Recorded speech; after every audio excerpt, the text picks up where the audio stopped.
We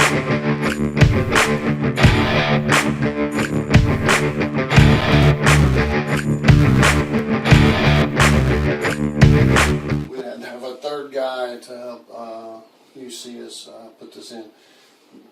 Usually I want to start on the shorter end anyway and work my way up, because that allows you to get the piece in that is smaller. If you start with the big end first, then it ends up being difficult to get in, but you can still do it.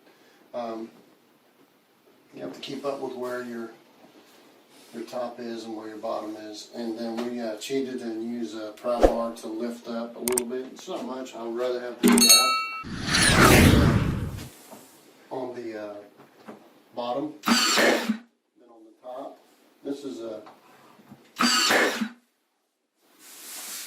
battery powered nail gun made by ryobi, and probably going to have to butterfly in places. That is to say, you shoot sideways this direction and shoot sideways that way. That way it'll stay in, and not, if you go straight in, it'll pull off. We're going to try to find those little tiny 1x sometimes, and most of the time it's less than an inch, around an inch and a quarter thick. So it's quite a challenge. So butterfly ends up being a way to deal with when you can't find the stud, or there isn't one.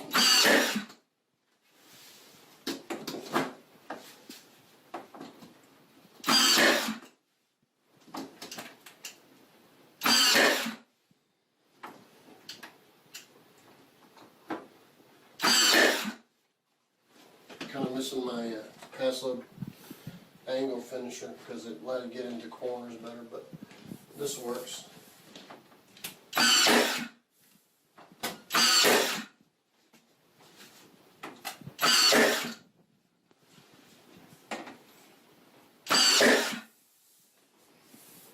We'll have to go over it and hammer it down. Hey, we've changed all the look. At the end of it, instead of using a saw, I end up cutting with a razor knife, so you might keep that in mind. You can cut with a razor knife.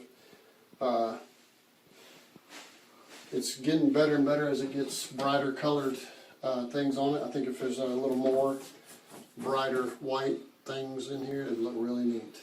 So this is what you can do with even barnwood look paneling.